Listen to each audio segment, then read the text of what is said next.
Bismillahirrahmanirrahim, en el nombre de Dios, el clementísimo y misericordiosísimo.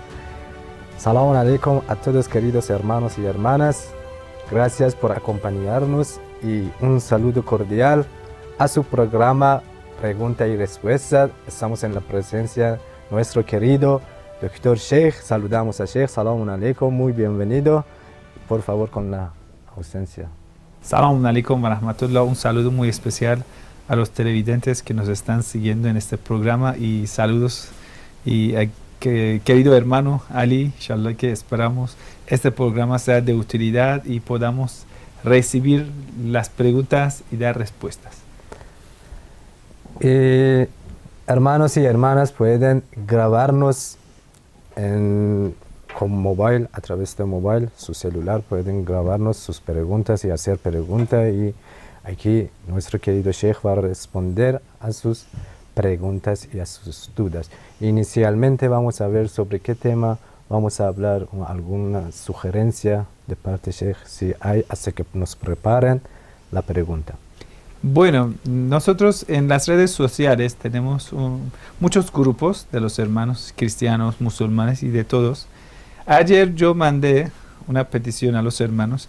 Quien quiere participar en nuestro programa, haga un video, grabe un video con su celular y lo mande a nuestro canal, al número que tenemos. Entonces, algunos hermanos nos mandaron preguntas. ¿Qué tal si vamos a responder estas preguntas? Así que a través de ese número telefónico que se escribe abajo de pantalla pueden enviarnos sus preguntas, y mejor que lo hagan una grabación, y a través de esa grabación que nos envíen, hasta que Dr. Sheikh nos responda las preguntas.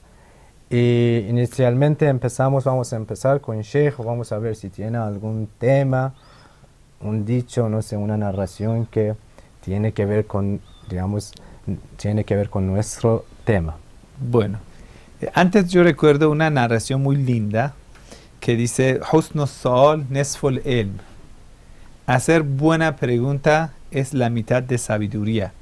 Quiere decir, hoy en día lo más importante es conocer, siempre. Y aún más en la situación y circunstancias que hoy en día el mundo vive. ¿Por qué? Porque 1/3 de la población mundial son los musulmanes. Cerca de 1/3 o 1/4 de población mundial. Ahora es una pregunta. Si los musulmanes son buenos o malos. Eso es una pregunta importante. Según los medios de comunicación, todos los musulmanes son malos. Son terroristas, son los zombies prácticamente. Entonces debemos preocuparnos si el Islam es la religión con más número de conversos en comparación con otras religiones. Entonces, si el Islam está desarrollando tan rápido, y los musulmanes son estos terroristas, estos seres, no sé, salvajes, inciviles, lo que ellos llaman los medios mentirosos de Occidente. Entonces ya debemos preocuparnos bastante. Sí. Entonces muchos de los televidentes que no son musulmanes se preocupan por el tema. Y aún más, si el Islam es lo bueno, entonces hay que conocerlo. ¿Por qué se está expandiendo tan rápido? Porque muchos intelectuales, muchos científicos, muchos académicos, después de estudiar el Islam, van a abrazar el Islam. Entonces, hoy en día, hablar del Islam es de moda y es necesario, más que todos los tiempos, porque aún más, las redes sociales nos hicieron vivir juntos. Ahora no estamos hablando de los países, estamos viviendo todos juntos. Una persona en un continente, por ejemplo, en sur de América, y está en contacto con una persona en China. Prácticamente no existe límites. Entonces debemos conocernos para llegar a una convivencia. Si no llegamos a convivencia, el mundo acabará en conflicto, lo que está pasando. Entonces lo que yo recomiendo a los hermanos, hacer buenas preguntas. Porque tal como Imam Ali alayhi salam dice, Husnul Su'al, hacer buena pregunta, una pregunta sabia, que salga del pensamiento profundo, eso es Nisful Ilm, esa mitad de sabiduría. Así que estamos esperando a mitad de sabiduría de tu parte, que sea la pregunta, y bueno, la otra mitad, ojalá que nosotros podamos responder. Entonces, atreviate y se toca a ustedes, es su turno hacer pregunta, y aquí estamos, no tenemos preguntas censuradas, no tenemos dogma y nada, cualquier tipo de pregunta pueden hacernos. Gracias a ustedes. Vamos a ver qué ha preparado el señor director para nosotros.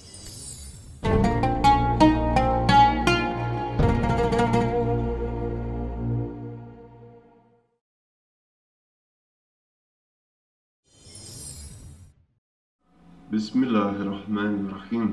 Assalamu alaikum wa rahmatullahi wa barakatuh. Me llamo Jefferson, yo soy de Foz de Iguazú, Brasil. Vivo en la frontera con Paraguay y Argentina. Bueno, mi pregunta es al respecto de la Sura Taha número 2085, donde habla del samaritano. Bueno, algunos cristianos dudan al respecto de esta Sura, pues ellos hablan que los samaritanos surgieron después del templo de Suleimán, alayhi salam, y no en la época del profeta Moisés, alayhi salam. Bueno, pregunto al doctor Sheikome, ¿o qué se pasa?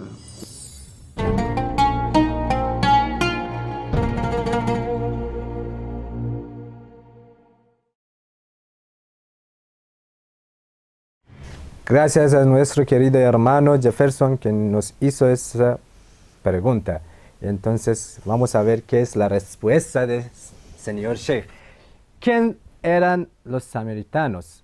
Y la diferencia en, digamos, creencia de los musulmanes con la creencia de los cristianos o judíos, qué es y también de dónde provienen, de dónde salieron esa, digamos, secta, y por si acaso eran un tribu o era, digamos, una doctrina o algo así.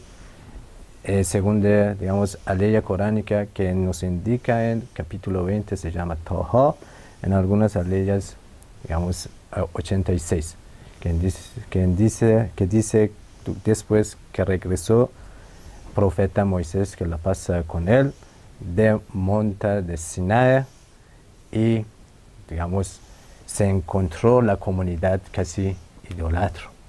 ¿Qué pasó? Bueno, antes yo también quiero saludar al hermano Jefferson y a toda la querida comunidad en Iguazú. Y la verdad, estos encuentros entre comunidades musulmanas y cristianas, cuando nosotros lo vemos en América Latina, en nuestra querida América Latina, vemos un encuentro con armonía, paz, y aún así es un diálogo interreligioso. Tal como el hermano dijo que algunos hermanos no musulmanes le hicieron esa pregunta, que samaritanos existieron, o podemos decir surgieron, en tiempo de Salomón, según estos hermanos que hicieron esa pregunta. Entonces, el Sagrado Corán lo que indica y habla de un tipo samarí en el tiempo de Moisés. Estamos hablando de lo mínimo, la diferencia entre el profeta Salomón, que era del 950 antes de Cristo, y profeta Moisés, que era 1300, 400 años antes de Cristo. Entonces la diferencia entre el profeta Moisés y profeta Salomón era unos 300, 400 años. Entonces, ¿cómo puede ser que es por ejemplo, una secta, samaritanos, que surgieron en el tiempo de Salomón, sean del tiempo de Moisés? Eso no puede ser. Entonces, algunos piensan que así pueden atacar al Sagrado Corán. Bueno, nosotros para responder a esa pregunta, primero debemos saber. Cuando queremos analizar el Sagrado Corán, debemos ver el texto original, porque hay una diferencia grande entre el Sagrado Corán y entre la Biblia. ¿Cuál es la diferencia? La versión más antigua de la Biblia que existe hoy en día, nosotros podemos decir es la Biblia, es una versión de Leningrado que tiene la Biblia completa en el Antiguo Testamento y Nuevo Testamento. Eso pertenece a años 1000 picos, 1050, 1090. ¿sí? Yeah. Quiere decir hace como 9 siglos, 10 siglos. Yeah. Entonces, ¿qué pasó con las versiones anteriores? ¿Qué esto? Quiere decir, durante los últimos 1000 años, ¿sí? Yeah. Nosotros tuvimos una versión antigua de la Biblia. Pero antes que esto, no sabemos nada. Sí, prácticamente algunas versiones se han descubierto, por ejemplo, en las cuevas del Mar Muerto, como una versión del libro de Isaías, la pasea con él, el gran profeta Isaías, que encontraron en una cueva, se llaman las cuevas de Qumran, los hermanos pueden buscarlo en internet, lo van a encontrar. Qumran, Qumran, que es un lugar histórico que han encontrado algunos libros del Antiguo Testamento en unos rollos, ¿sí? Entonces, manuscritos, lo encontraron. Pero el problema es que muchas partes de la Biblia durante la historia, han sido cambiadas. Entonces, no se puede fiar o confiar que esto es la misma versión del profeta Moisés. Aún así, lo tergiversaron.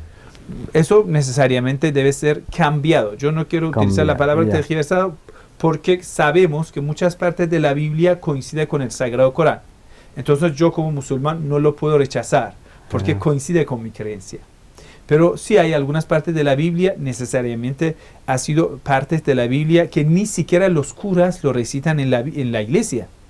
Si es la Biblia, si es por ejemplo Torah, es los primeros 5 libros de la Biblia, Génesis, Éxodo, Levítico, Deuteronomio, Número y Deuteronomio, los primeros 5 libros que son los más importantes, que supuestamente son del profeta Moisés. Estamos hablando de 3.300 años. Sí, más o menos. 3.400 años. Hablando del tiempo del profeta Moisés. Entonces, el problema es que la misma Biblia testifica en los libros de Esdras y Nehemías que la Biblia no es la misma Biblia del tiempo de Moisés. Porque Esdras y Nehemías eran para muchos años después de Salomón. ¿Qué quiere decir? Estamos hablando del año después de diáspora babilónica, estamos hablando de los años 550, cuando el rey Ciro apoyó a los judíos para que salgan de Babilonia y reconstruyan el templo por segunda vez. La reconstrucción del templo después de destrucción por Nabucodonosor. Bueno, teniendo en cuenta todo esto, que los escritores de la Biblia no son profeta Moisés ni otros profetas, sino la Biblia que nosotros tenemos es una copia de las cosas que los profetas enseñaron junto con las enseñanzas de los sacerdotes judíos. Esto téngalo al lado y vamos a volver a la historia. ¿Sí? Nosotros en el libro de Éxodo leemos esa historia. Cuando ellos salieron del Egipto, llegaron a Sinaí, Dios llamó a Moisés. Moisés debería ir donde Dios para recibir las tablas de Torah. Entonces, ¿qué pasó? El Sagrado Corán nos cuenta que la misión de Moisés era 30 días. Pero Dios lo renovó 10 días más. Entonces, Moisés cumplió 40 días. Durante el día 30 hasta el día 40 de ausencia de Moisés pasó cosas muy extrañas. ¿Qué pasó? Salió una personalidad que la Biblia lamentablemente atribuye esto a profeta Aarón, lo que nosotros como musulmanes no lo podemos aceptar. Entonces, la Biblia dice, Aarón, cuando vio que Moisés no volvió de la montaña de Sinaí, no volvió, ¿sí? Entonces, ¿qué hizo? Mandó a la gente que traigan sus oros. Los niños, las mujeres, trajeron aretas, pulseros de oro, cada uno lo que tenían, ¿sí? De oro. ¿Sabe por qué la Biblia dice que en la noche anterior de Éxodo, de salida del Egipto, ellos fueron a tomar préstamo oro de los egipcios? Si, por ejemplo, una mujer iba a la casa de la vecina egipcia, la llamaba a la puerta y decía, mira, yo mañana necesito tu pulsera de oro. En aquel entonces, creo que esto era de moda, ¿no? Era de costumbre, tomaban algo de préstamo para ir a, por ejemplo, una fiesta de boda. Las mujeres israelitas fueron en el nombre de préstamo, robaron. Entonces era dinero de robo. Bueno, una vez que es por nosotros, yo no quiero justificar, yo solo estoy relatando la historia bíblica. Lo que pasó ya. ¿Sí? Pero bueno, yo no quiero que eso sea tan digno, ¿no? Que una persona toma el préstamo y no lo dé. A mí no me gusta que me lo hagan esto. A nadie le gusta. Pues. Bueno, eso es la Biblia. Nunca el Sagrado Corán lo permite. Porque dice, carácter de un buen musulmán es que cumple con lo que dice. Si yo te lo tomo, por ejemplo, hay una narración del Imam Sajjad, del cuarto imam, el hijo de Imam Hussein, el martirizado en Karbala. Él dice, si me dejan en la mano de confianza la espada, la cual mataron a Imam Hussein, los enemigos. Digan, mira, esta espada que hemos matado a tu padre, guárdeselo y después venimos a tomarlo. Ellos vienen después de un tiempo a decir, mira, esta espada nos devuelvas. Yo lo voy a cumplir, lo voy a devolver. ¿Cómo así? Porque en Islam, carácter del creyente es ser veraz y ser, podemos decir, hombre de confianza. Eso es carácter del creyente. Tener lealtad. Exacto. Si yo digo algo, debo cumplir. Eso. Entonces, bueno, lo robaron, tenía muchos oros. Y podemos decir muchas pulseras, imagínense, póngase en lugar. Y les sobraba, tenía muchísimo. Entonces pensaban cómo ahorrar ese dinero, en dónde lo vamos a poner. Entonces ellos pretenden, los sacerdotes que eran enemigos de los profetas, le voy a explicar por qué. Porque en muchos libros, como un libro se llama Muhammad y Al-Yahudiyya de Georgi Canaan, es un libro en árabe, lo escribió un ex cristiano, ex judío, era árabe y tenía un estudio muy vasto, muy amplio sobre el tema. Es un libro que lo recomiendo a los hermanos que saben árabe leerlo, está en internet, Muhammad Al-Yahudiyya. En ese libro él indica, nos explica, los sacerdotes judíos, muchos eran levíticos, ¿no? Lo que salieron del Egipto, antes cuando estaban en Egipto, ¿a qué se dedicaban? Esa es la pregunta. ¿A qué se dedicaban? No sé. Ellos también eran sacerdotes del templo de Faraón. Muchos de ellos trabajaban con Faraón. No todos, pero muchos israelitas trabajaban para Faraón. ¿Y dónde? En los templos de Faraón. Imagínense. Entonces, tenían de costumbre adorar a los ídolos. Entonces, ¿qué si eran? Idólatras. El Sagrado Corán dice. Ellos no tenían ni el mundo material ni más allá. Ambos lo habían perdido. Sabían también brujería. Sí, eso de brujería también era muy fuerte. Hechicería y también de magia, todo lo hacían. Entonces, ¿qué pasó? Estos sacerdotes que tenían costumbres de adorar a los ídolos, de ganar a través de los ídolos, a través de los sacrificios que hacían la gente para los ídolos, a través de hechicería, todo. Cuando salieron, ya buscaban la primera oportunidad para otra vez reconstruir un templo, esta vez en lugar que los faraónicos, los egipcios ganen, ellos israelitas ganen. Imagínense, yo tengo una tienda, ¿sí? Por ejemplo, tengo una tienda de un negocio. Cuando sale y emigra a otro país, ¿qué voy a hacer? Voy a invertir otra tienda, pues. Y la misma tienda, ¿no? Eso pues lo que lo sé. Lo que soy es mi profesión. Sí, así es. Imagínense, estos sacerdotes cuando salieron del Egipto buscaban una oportunidad para otra vez poner de pie su propia tienda que era templo. ¿Ya? Para un templo, ¿qué necesitamos? Un buen ídolo. Y ahora imagínense, en ese tiempo era de moda adorar al becerro, porque muchos otros pueblos tenían ídolos parecidos. El Sagrado Corán lo indica. Dice, cuando salieron del mar, dijeron, Ya Musa, ej'al lana ilahan kama lahum aleha. Oh Moisés, ponga para nosotros un Dios palpable, un Dios limitado, un ídolo, tal como estos pueblos tienen sus propios ídolos. Visible, algo así. Sí, eso es visible. Porque muchas veces los hijos de Israel pidieron al profeta Moisés, muéstranos Dios como es. Entonces, Bueno, volviendo al tema. ¿Quién escribió esa parte donde indica que la persona que creyó, esa persona que creó la imagen de becerro era Aarón? ¿Quién escribió ese libro?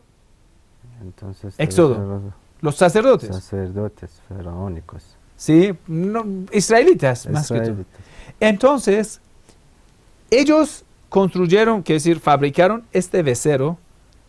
Y el Sagrado Corán, cuando habla del becerro, dice, el becerro fue fabricado por un tipo que no era Aarón. No era Aarón. Aarón era un profeta. Nunca un profeta invita a la gente a una corrupción. Entonces, ¿quién era? Debe ser, según la ley coránica, samaritano. Mira, la palabra no es samaritano. Samerí. El Sagrado Corán dice Samiri. Lo que le hizo confundir al hermano era la traducción del Corán. Entonces, es una personalidad en la ley coránica, en la Biblia es casi se puede decir, es un culto secto. Al contrario. En la ley coránica es una personalidad. Y en la Biblia dice profeta Aarón. No, me refiero a palabra de samaritano. No tenemos, mira, esa palabra de samaritano, ¿sí? Nosotros lo que tenemos, la Biblia no habla de fabricante del becerro, no era samaritano. Dice era profeta de Aarón por profeta la Aarón. Difamación que querían. Exacto. Entonces, la Biblia dice era profeta Aarón, el Sagrado Corán dice una persona cuyo nombre era Samerí. No dice samaritano. Bueno, en las traducciones, porque no tenían la palabra Samerí, pusieron samaritano o alguna otra palabra. Eso le hizo confundir entre dos conceptos. Entonces, ¿quién era Samerí? El Sagrado Corán explica que era un sabio, era una persona, era un sabio que tenía un grado espiritual muy alto, de tal modo que esa persona percibía la presencia de los ángeles. Cuando el profeta Moisés volvió de la montaña y agarró a Aarón, le criticó por haber dejado al pueblo, porque Aarón resistió, pero le humillaron a Aarón. Entonces el profeta Moisés se enojó. ¿Por qué enojó? Ellos dicen porque él había fabricado el becerro. El Sagrado Corán no le dice. El Sagrado Corán dice, la crítica de Moisés a profeta Aarón era porque Aarón no había, podemos decir, evitado que eso pase. Y Aarón no podría evitar, porque le habían humillado. ¿Sí? Entonces, ¿qué pasó? Profeta Moisés también tiene otro diálogo con Samerí. ¿Qué le pasa? Y Samerí explica que yo tomé de la bendición del rastro de ángel. Gabriel.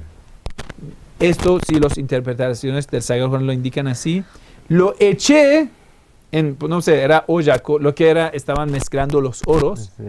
Esta parte que era tierra, no sé qué era, que tenía algo, no podemos decir la magia, sino podemos decir la bendición del ángel. Lo echó, entonces a través de eso salió un becerro que Satanás les ayudaba y tenía rugidos. Mugido. ¿Sí?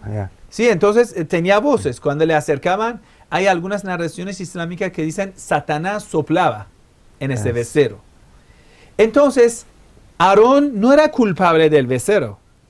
Lo que Moisés le criticó era por no poder evitar.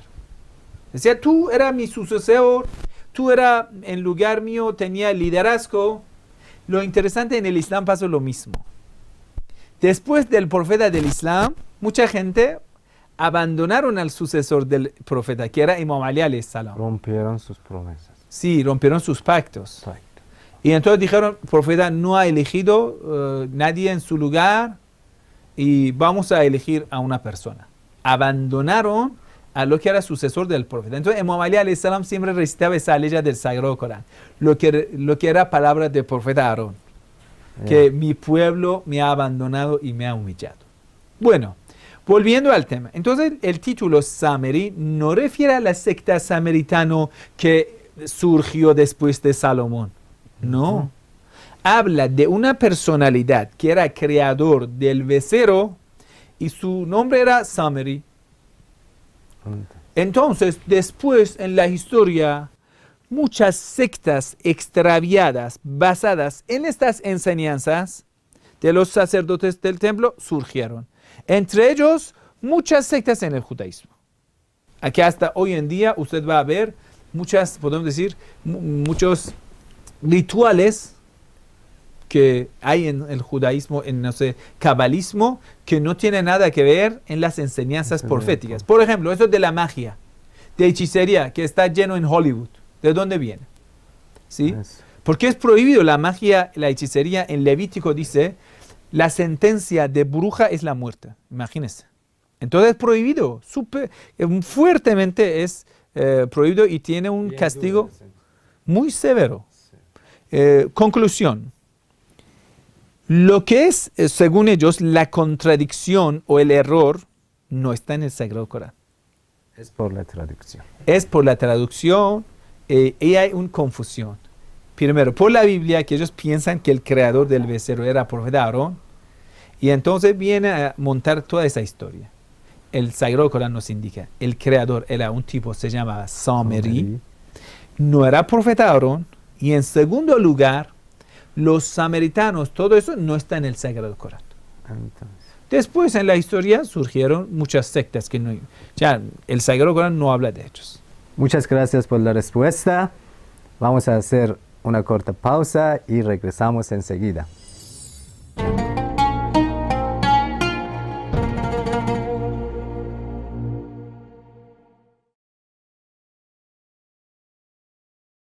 Hemos vuelto y gracias por acompañarnos y seguirnos. Y así es que aprovechamos de tiempo. Voy a hacer una pregunta de Sheikh por la experiencia que tenía digamos, en América Latina. Algunas veces me hicieron algunas preguntas, pero ojalá que no sea molestia. No, adelante. Y tampoco quiero tomar el pelo. Y es que es cierto que dicen los musulmanes tienen un poco problema con los homosexuales, y es que dicen que todos los musulmanes son homofóbicos. Bueno, la verdad sí, es una pregunta que también me lo hacen muchas veces en las redes sociales, en las universidades, es que conocen a los musulmanes como los homofóbicos. Y bueno, cuando nosotros utilizamos una palabra hay que entender que homo quiere decir la persona que tiene una tendencia hacia podemos decir, el mismo sexo. Y fóbico quiere decir que una persona que tiene un problema psicológico, que tiene un miedo sin razón, un miedo ilógico, que se asusta por una cosa normal. Podemos decir, le dicen por islamofobia. Y islamofóbico es una persona que tiene la fobia hacia el Islam, y la verdad que no debe tenerlo. Pero nunca dicen una persona es bombafóbica, porque la bomba sí que hay que tener miedo de una bomba, ¿no? Porque la bomba destruye las casas, destruye todo. O venenofóbico, ¿qué significado tiene? Porque es el veneno. Cuando es veneno, mata. Entonces tú debes tener todo el mundo lo tiene. Sí, eso no es miedo, sino se llama la lógica. Es el argumento lógico para evitar que tú consumas el veneno. Eso no es ser, podemos decir, venenofóbico. Bueno, volviendo al tema, en los asuntos espirituales, nosotros también, los seres humanos, como una persona en el cuerpo va a tener una enfermedad, podemos decir, una persona, por ejemplo, va a tener la SIDA. Yo no soy sidafóbico. No, una persona padece la salud, sufre SIDA, necesita ayuda, por supuesto. Pero eso no quiere decir que yo, podemos decir, voy a tener cualquier tipo de relación con esta persona. No, voy a evitar que su enfermedad contagiosa podemos decir, me contagie, porque es peligroso. Yo digo, yo viviendo con una persona con SIDA o otra enfermedad contagiosa, si yo voy a compartir mi vida con esta persona enferma, aunque le tengo cariño, aunque la verdad me estoy preocupado por su salud, es un ser humano que lo quiero porque es un ser humano, pero le quiero ayudar para salvarle de este estado doloroso de sufrimiento, le quiero ayudar. Si una persona tenga una herida en su cuerpo y esa herida está llena de gusanos, le están comiendo los gusanos, le ha podrido la carne podemos decir, su pierna, te duele cuando ves esa escena.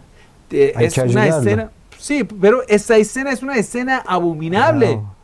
Si ves que una persona tiene una herida y esa herida se ha pudrido de una forma que está lleno de gusanos. Repugnante. ¿Sí? Eso es abominable. No la persona, pero tú dices, este suceso que lo estoy viendo no me gusta. Bueno, la Biblia que es un libro sagrado para los hermanos cristianos y también para los judíos en la parte Tanaj, que son 39 libros del Antiguo Testamento, hay un título que se le da a los homosexuales. ¿Qué quiere decir? Esa tendencia de querer un hombre acostar con otro hombre, la Biblia lo llama homosexualidad. Esa Árabes, tendencia, las mujeres. igual, la Biblia lo llama abominable. Dice, esto es abominación. Incluso la Biblia condena a la muerte, lo que el Sagrado Corán no condena. El Sagrado Corán no condena a la muerte a los gays, no condena a la muerte a los homosexuales. El Sagrado Corán no. Sino nosotros tenemos la fuente islámica, que es el Sagrado Corán, junto a la tradición profética y las enseñanzas de los imames. Ahí sí tenemos narraciones proféticas y de los imames que afirman la Biblia. Ojo, muchos castigos penales nosotros no lo tenemos mencionado en el Sagrado Corán. Está en la Biblia, en Levítico, por ejemplo, en Deuteronomio, y la tradición islámica lo acepta por el respeto, cariño que tiene hacia el profeta Moisés. Porque para nosotros sigue siendo de pie la ley mosaica. Para nosotros sigue sagrada. Tal como para Jesús, según la interpretación islámica que damos a la enseñanza de Santísimo Jesús, también la ley en tiempo de Jesús era válida. Todos los apóstoles de Jesús eran circuncidados. Entonces, ¿qué quiere decir? La ley es respetada, tal como Santísimo Jesús en el Mateo dice, hasta cuando los cielos y la tierra están, no va a cambiar ni un tilde de la Biblia. No imagínense que he venido a cambiar la ley. No, se va a quedar la ley para siempre. Listo. Pero, diga. Si y es que también en Biblia Jesús dice que ha venido para modificar algunas leyes. Eso no eran las leyes que podemos decir castigos y lo que la Biblia tiene, aunque la interpretación cristiana, que es a través de Pablo, indica que toda la ley ya no sirve. Ya Jesús, según Pablo, ha venido para abolir la ley, porque el funcionamiento de la ley se ha caducido por supuesta crucifixión, que nosotros no queremos en la crucifixión. El Sagrado Corán indica que algunas prohibiciones existían en el judaísmo, que no era de la ley, sino era castigo. Por ejemplo, los judíos no podrían consumir grasa de animales. Eso también, sí. ¿Sí? Por ejemplo, la parte que tiene grasa de los animales, no lo podrían consumir. Entre otras prohibiciones, que no era prohibición de la ley, sino era un castigo. Castigo. Entonces Jesús, Santísimo Jesús, vino a abolir esa parte que era castigo, no la ley. Son dos cosas, hay que diferenciar. Hay una ley de parte de Dios. Hay un castigo. Para todos los tiempos es lo mismo. Es la ley de Dios. Por ejemplo, la prohibición de la fornicación. Jesús no vino para permitir la fornicación. Mandamientos de Moisés. Exacto. No, son más que 10 mandamientos. Lo que dicen los judíos. No, los judíos también dicen que son más de 613, más de estos. En tablas era más de... Estos son originales, podemos decir, origen de la ley, los fundamentos, la base de la ley es esto. Los pilares eran... Exacto, son pilares. Vamos a volviendo al tema. Entonces, si la ley mosaica para nosotros es aceptada, y según nosotros, hasta el tiempo de Jesús, esa ley es aprobada por Santísimo Jesús, profeta Muhammad, sallallahu alaihi wa sallam, que era semita, en corriente de familia de ismaelita, que son hermanos de los israelitas, entonces afirmamos la ley de Abraham, ¿sí? Porque profeta Lot, que su tribu, mejor dicho, sus pueblos, Sodoma y Gomorra, fueron aniquilados por ser homosexual. La Biblia lo dice. Bien claro, en Génesis. El problema es que muchos hermanos cristianos ni lo han abierto a leer una vez Génesis. Entonces, si la ley abrahámica considera esa abominación, según la Biblia, yo no voy a titular nada. Yo digo, la Biblia, lo que dice, hoy en día usted abre, Reina Valera, ¿qué dice? En Levítico 18 hasta 22 habla de los castigos penales para los pecados, podemos decir, morales, más que todo. Entonces, la conclusión, es un pecado la homosexualidad, esa tendencia. Desde el profeta Abraham hasta el profeta Muhammad, sallallahu alaihi wa sallam, la pasa con todos esos profetas. Es un pecado y según la Biblia, abominación, lo que el Sagrado Corán afirma. Entonces, ¿qué pasa? Yo cómo protejo mi cuerpo a no contagiarme con una enfermedad corporal.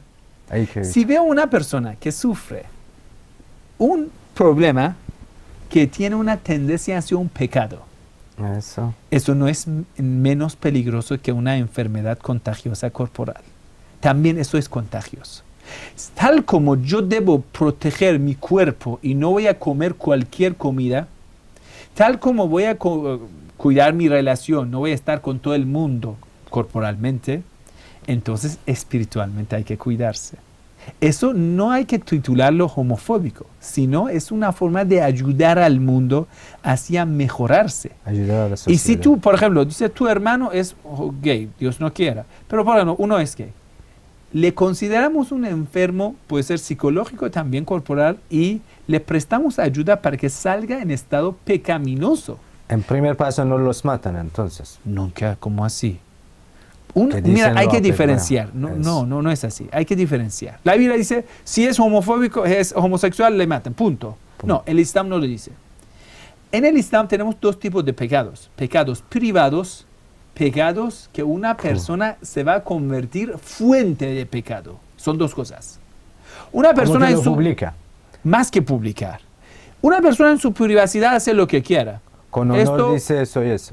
No, en su privacidad. No, estoy hablando de esta parte. En cuanto en su privacidad, nadie tiene el derecho de fiscarlo, ni el policía, nada. Ni el juzgado, tampoco. Ni tribunal, no lo puede. Ni poner cámara, ni lo pueden investigar, ni lo pueden hacer confesar, nada de eso. Entonces puede ser que en un mundo islámico haya una persona con esa tendencia pecaminosa, tal como la Biblia dice, abominable. Pero una vez una persona se va a convertir como la fábrica del pecado. Eso sí tiene castigos penales y muy severos en el Islam. Como una persona, por ejemplo, en Occidente, yo te lo pregunto, en Estados Unidos, si uno haga una fábrica de bombas biológicas, ¿cómo le trataría FBI? Le van a detener a esa persona. La ley será estricta, porque se considera una persona en contra de la seguridad nacional. Tal como una persona que está fabricando una bomba química, una bomba, no sé, biológica, que es contagiosa, esa enfermedad, se considera como peligroso porque va a contaminar la sociedad. Entonces, para nosotros, proteger el alma, el espíritu, que es una parte importante del ser humano, que te asegura la vida y más allá. Y la vida más importante es después de la muerte. Aniquilación aquí, en ese mundo material, estás protegiendo tu cuerpo para no aniquilarte. Yo te pregunto, la lógica, el intelecto, ¿qué te dice? ¿No es importante proteger la vida y más allá? Sin duda. Entonces, ¿no hay que protegerse a no contagiarse con los pecados? Eso no es fobia, no es un miedo, no, es una protección a la sociedad. Entonces, nosotros diciendo a toda la humanidad, hay que ayudar a los gays, hay que ayudar a los homosexuales que salgan de ese estado abominable a tener una vida normal. Entonces pueden arrepentirse. Más que eso, yo creo que necesitan también ellos tratamiento psicológico y también médico. Es ambos. Yo creo que estos son víctimas en Occidente, son víctimas de esos medios de comunicaciones venenosos en Occidente, de esa corriente sionista que solo quiere traer el reino de los satanes, del reino de los diablos a la tierra, porque ellos están buscando a quitar la luz y la bendición del Señor de la tierra. Ellos si quieren, ¿a través de qué están luchando en contra de la bendición del Señor? A través de difundir y propagar los pecados. Y lamentablemente en los medios de comunicación lo que vemos, sufrimos bastante y pedimos a Dios que nos ayude, que podamos hacer entender ese mensaje de paz, de amor a todos los seres humanos. Amén. Muchas gracias por acompañarnos y también seguirnos, y así es que gracias a los hermanos que nos hacen preguntas, y por favor que nos envíen las preguntas a ese número telefónico que sale abajo de pantalla, y así es que nosotros podemos comunicar con ustedes, digamos comunicación espiritual, no es corporal pero es espiritual. Y es su programa. De nuevo les agradezco y deseo los mejores en su vida y digamos en cada su segunda. Gracias.